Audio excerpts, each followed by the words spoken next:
and music from Sheryl Crow. All new Jimmy Come Alive later tonight on ABC. Right now, there's just so much happening in our world. So much at stake at the start of every morning. And that's why at Good Morning America, We're right here, and we got you. We got you. Meteorologist John Lynn. Weather coverage you can count on. Powerball, good evening, America. I'm Laura Johnson. Tonight we have another life-changing jackpot for you. It's worth an estimated $414.3 million. So get those tickets out. Let's play. That first number up is 50. Followed by the number 38. Tonight we're going to meet Edmund Nakaj, who won $1 million playing Powerball. Congratulations, Edmund. Now for the rest of those numbers, we've got 26, 29, rounding it out with 16. Your Powerball number tonight, good luck everyone, is 6, and your Power Play multiplier is 2. Tomorrow is Leaf Day, and it will be a much cooler end to the month of February. We will only top off around 60 degrees, a mostly cloudy day with more showers Thursday night into Friday. All those details straight ahead. Right now on News Channel 6 at 11, safety measures in place at Augusta University, how campus police are protecting students. Also ahead, the new 5th Street Bridge vandalized. What the mayor has to say about the graffiti. And the Wagner Medical Center is shutting down. What this means for people who live there. As your news at 11 starts now. Live from Television Park, this is WJBF News Channel 6 at 11.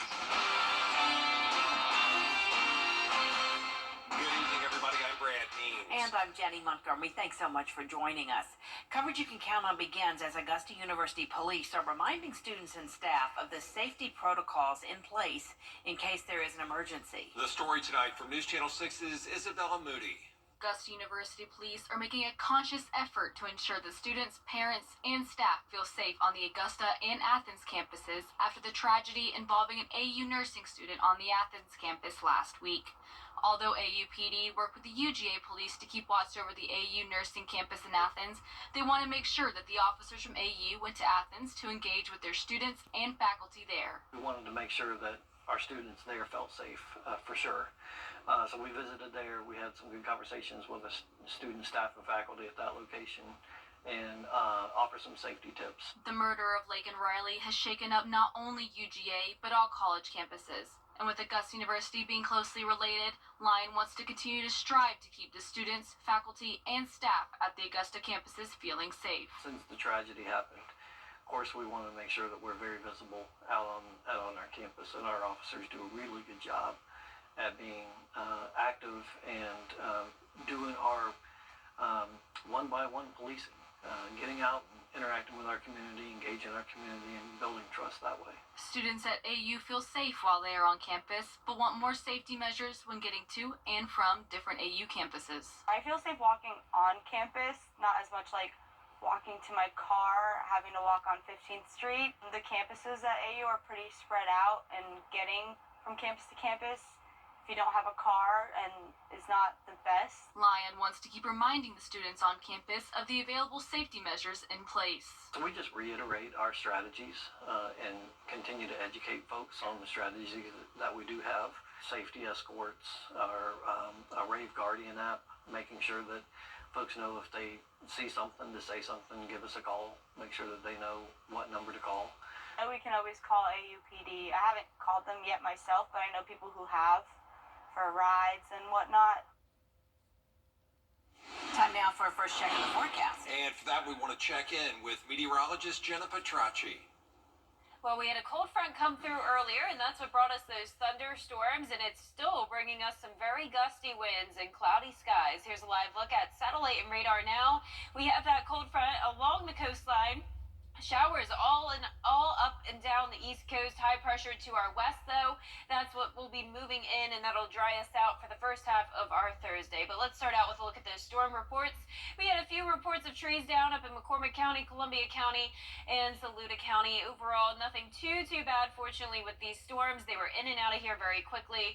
Wind gusts did stay below severe criteria, only going up to 49 miles per hour in Thompson. Still very windy, but at least not 60 miles miles per hour or higher, so we'll take it. Even 40 miles per hour in Augusta. We do still have the gusty winds up to 30 the rest of this evening through 7 a.m. tomorrow. A lake wind advisory stays in effect until then.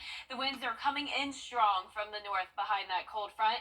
21 miles per hour gusting in Sparta and Crawfordville, 26 in Evans, 18 in Barnwell, 25 in Waynesboro. So they are settling down just a little bit, but still pretty breezy tonight. It's already drying out nicely, though, as we take a live look at our Terry Lambert Hyundai Skyview cam in Aiken.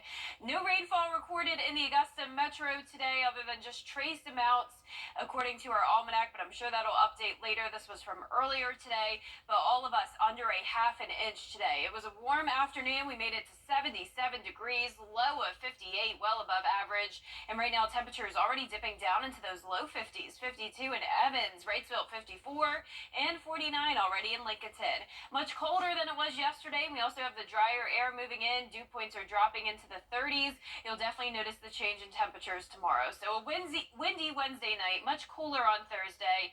It'll be wet, cloudy, and cool on Friday, and then we'll warm up by the weekend. I'll have a look at that 10-day forecast coming up shortly, but back to you. Jenna, thanks. A major development now affecting healthcare and Wagner's last 9 project list before voters in November of next year. We're done with the rain for now, but it returns tomorrow night into our Friday. High chance of rain on Friday, a few more showers into the weekend, and then those rain chances even into next week. I'll have more details on that when we return. Pull up a cushion. Give change that counts to learn more. Something about the morning makes you feel good now. You know that I love you. Good morning, Augusta. The live 5/6 Skyview Network, sponsored by Terry Lambert Hyundai. Now, your most accurate forecast with WJBF Live 5/6. Welcome back. I want to start out with a school shout out. Earlier today, I went to Mossy Creek Elementary School and visited a bunch of second grade classes. I know they really enjoyed learning about thunderstorms. They got super excited about it, so I'm sure it was really cool for them to then see the thunderstorms actually happen in real life today. So thank you so much, Mossy Creek, for having me. Definitely hope to come back next school year. Here's a live look now at our Terry Lambert Hyundai Skyview cam over in Aiken. It was definitely very wet earlier, but now it's already drying out. Our sensor is still out, unfortunately, in Augusta, but I can tell you it's definitely very cool outside, and when you factor in the winds, it's feeling even colder. High pressure is now going to dominate the forecast, at least for one day. The cold front that brought us the storms earlier is now along the coastline, bringing scattered showers all the way up towards the mid-Atlantic. For us, just the clouds, the wind, and the cooler air settling in. Upper 30s already in Nashville, 45 in Atlanta, still those upper 60s along the coast, 69 in Tampa, and 70s in Miami. It's crazy to think we were in the 70s earlier because we will not be anywhere near it tomorrow or on Friday. It's already into the upper 40s in Lincolnton, 47 in Washington. Waynesboro, you're at 56, 55 in Aiken. Winds are coming in strong from the north, gusts up to 25 miles per hour in Lincolnton, also in Waynesboro, 21 in Aiken, and 28 in Saluda. So we continue to have a lake wind advisory in effect until 7 a.m. tomorrow morning. That's for the wind gusts up to 30 miles per hour. So your Thursday will be cloudy, it'll be breezy, and we'll only make it into the upper 50s, topping off around that 60-degree mark tomorrow. And then on Friday, 54 is our high in Augusta, and then those temperatures shoot right back up into the 70s starting on Sunday and more 70s next week. But as I mentioned, 54 is what I'm going with in Augusta, but it won't be like that everywhere. Some of our northern counties may only stay in the upper 40s on Friday, and then central counties in the 60s, maybe even some 70s on Friday. It really all depends on this wedge setup. So we'll have high pressure to our north, and then this system that develops in the Gulf bringing us that southerly flow still. So that really causes a big variety of temperatures, 80s even down in Florida. So a rainbow of temperatures for Friday. Here it is on Futurecast tomorrow at 6 a.m. That high pressure overhead, clouds still around, and then possibly a few showers Thursday night. I do think this model is a little aggressive with that rain, but nonetheless, we'll start to see some rain Thursday night into our Friday morning. Here's that system that develops develops in the Gulf, bringing a lot of widespread rain all across the two-state. Some of that heavy at times continuing into our Saturday morning. Here's a closer look now. Friday at 6 a.m., scattered light showers with the clouds. It becomes more widespread by the lunch hour, and then it becomes heavier by around 4 or 5 o'clock Friday evening. I'm not concerned about flooding here, and there's really not even going to be any thunderstorms. It's just going to be a damp, cloudy, and cool day. Rainfall totals not impressive for Friday. A lot of places under half an inch, at the most an inch of rain. Our lows tonight will be in the mid to upper 30s, even some low 40s still in our southern counties. Definitely colder towards the northwest.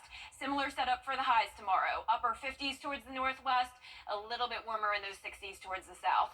Your 10-day forecast showing the rain over the next several days to come. Big variety of temperatures. Brief cool down back to the 70s though starting on Sunday. More 70s next week, then upper 60s to finish off the week. Back to you. Still ahead, the fight over IVF ramping up. Now, WJBF sports coverage you can count on. 4 area boys teams getting their shot at the Final Four with Elite Eight matchups. 2 teams at home, Westside and Warren County. 2 on the road, Butler and Grovetown. We start with the back-to-back 2A state champs from Westside hosting Model. And second quarter, a sign of things to come. Dontrell Jackson, the alley-oop to the high-flying junior Jarius Atkinson. Westside led 43-20 at the half. And fourth quarter up by 30. They get it to Xavier Goss for the jumper in the lane, and he wasn't done. Goss again, this time off the glass, and Jerry Hunter calls off the dogs. That's it for the starters. Final home game for seniors like DeMarco Middleton and Delonte Ivory, but the bench mob was ready to go crazy. Javon Webb led the Pats in scoring, hits the jumper. He had 20 points, and here comes the defense. Dontrell Jackson, the steal, gets it back, and off the glass to Atkinson, showing off the hops again to slam it home, and then this time Atkinson sharing the love to Webb for another dunk, and why not one more? Jackson coming down the middle, the alley-oop for Webb, and it was a full-on rout at Westside. They win 78-40. Here's Jerry Hunter on the story this year's team is writing for themselves. Growing up, with the guys that left, these guys here had to take on some burdens. You know, the burden of those guys established a championship culture here, so it was their job to maintain it. So they grew up and they continue to grow up, but they're starting to accept the responsibility and, most important, understand accountability. Last home game, definitely emotional. I'm going to miss it a lot. The fans, all the environment, you know. Just to go out and play hard, finish the job at the crib, take it to Millersville. Beat their first 3 playoff opponents by a combined 138 points. They play Columbia on Saturday, and Butler on the other side of the bracket beat South Atlanta 51-47. So they're on to the Final Four. So here are the 2A semifinals. If Westside and Butler both win, they'll play in Macon next week for the 2A state championship. And in 1A, Warren County taking on Portal overtime. Warren County up 1. Jamarion Darden drives, feeds Darius Hill under the bucket. They're up 3, but 20 seconds left. Inbound pass gets stolen. Portal ties the game up at 74 all. We go 12 seconds left. It's the junior Kosa Pender. Calls his own number and delivers. The game-winning lay-in as the clock expires. Warren County wins 76-74 in OT. Head coach Uriah Myrick on his guys. We worked extremely hard. For one week in December, we lost 3 straight games. And the morale of the team was kind of down. But I told them that you don't win a championship in November, December. You win it in January and February. They gonna throw you. They gonna throw you. These guys are so happy. Just what does it mean to you to get to see your team having this kind of success and joy? To me, ever since I got into coach, it was never about me. So that moment there where they can do that, that's what I live for, because I do it for them. That reaction is what I do it for. Congrats to the Screaming Devils. They played Manchester at Fort Valley State. The semifinals at 3 o'clock on Friday. And a great season for the Grovetown Warriors comes to an end in the 6A Elite 8. This week's WJBF Scholar Athlete of the Week is Evans High School's Riley Beal. She's a 3-sport star for the Knights, plays softball, flag football, and golf. 2-time All-Region softball player, 2-time All-Area flag football player, and scored the first ever touchdown for the Evans flag football program. In the classroom, top 5% of her class, 4.0 GPA, National Honor Society, and the National Math Honor Society. Parents and coaches say she is a model student athlete. It means a lot because I put in a lot of hard work over the past 4 years, and I'm really grateful to win it. It's exciting. She puts in she is a hard worker, and it's well deserved. Yeah, it's an honor. Just seeing, able to see how she practices on the field, but then also seeing how she gets her schoolwork done. It's never, hey, what are you going to do with this? She's always telling us, hey, I'm done. She's always set goals for herself, but I think that as she has grown up and sees the world more clearly, she knows exactly where she wants to go and where she wants to be and what she wants to do. It's an absolute thrill, especially to see somebody as deserving as Riley, who is extraordinary on the field and in the classroom. To achieve this award is really a great honor for her and the school and her parents. And headed to Georgia Southern in the fall, going to major in nursing. Congratulations. We'll be right back. At Hooked on Honda. It's time to go to infinity and beyond with these new Toy Story themed Crocs. The footwear company has teamed up with Pixar to drop a line of Crocs based on the Toy Story franchise. It features 3 designs: Buzz Lightyear, Woody, and the aliens from Pizza Planet. There are shoe charms you can put on them as you see. You can find them online. They're all right, but I'd rather have like Monsters Inc. or Nemo. Those would be good. Be Yeah. great ones. On Toy Story? Toy Story would probably be my least favorite Pixar. I'm going to get the Not even aliens, Jenna. I'm going to Well, get the you'll aliens. appreciate it later. It's They're hard. cute, though. Yeah. Well, we appreciate you all staying up with us. Hope you have a good rest of your night. Have a great evening. Hate on the Crocs.